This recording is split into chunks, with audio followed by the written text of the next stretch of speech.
Give me 5 minutes of your time and I will share something about life, God, and the Bible. Jesus walks from Jerusalem to Galilee. It's a long walk. He gets tired and thirsty. He stops at a well in Sychar in Samaria. A Samaritan woman comes to the well to draw out water. Jesus asks her for help to get a drink of water. She finds this strange, as Jews do not associate with Samaritans. Samaritans are regarded by Jews as outcasts because they are Jews who have intermarried with Assyrians who invaded Samaria in the 8th century BC.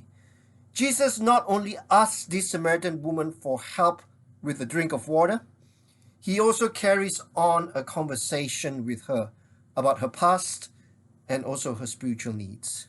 We now come to almost the end of their conversation. Even though Samaritans are regarded as half-castes or heretics, they are still looking for a Messiah.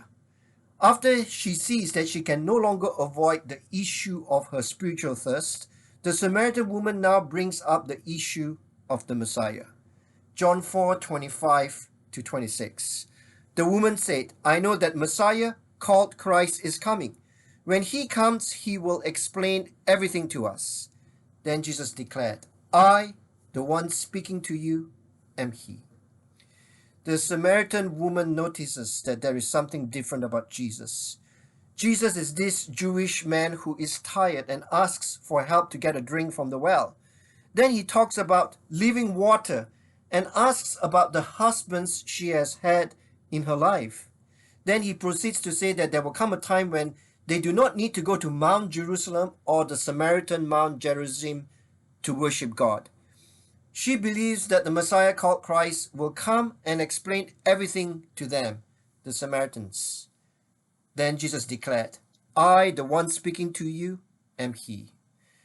Jesus is the Messiah who has come to bring salvation to both the Jews and the Samaritans. The Samaritan woman then goes back to the town and tells everyone that she has met the Messiah. John 4:28-30. Then, leaving her water jar, the woman went back to the town and said to the people, "Come, see a man who told me everything I've ever done. Could this be the Messiah?" They came out of the town and made their way towards him. Jesus has this effect on us. He knows deep down what is troubling us. He knows why we are thirsty for his living water. He might ask for water himself, but he uses the metaphor of water to get through to our innermost spiritual needs. Phil Yancey is a well-known Christian author. He writes for Christian magazines. Phil Yancey writes in Christianity Today of an encouraging story he heard from a young man named Mike, who works among the homeless. Mike told me that homeless people, having hit rock bottom, don't waste time building up an image or trying to conform. As they pray without pretense, a refreshing contrast to what he has found in some churches. I asked for an example.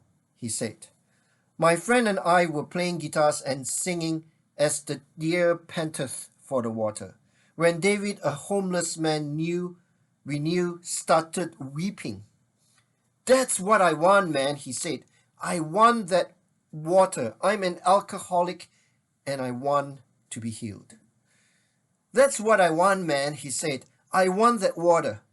I'm an alcoholic and I want to be healed.' We all need that water. We all need that living water from Jesus. We all need to be healed. Amen.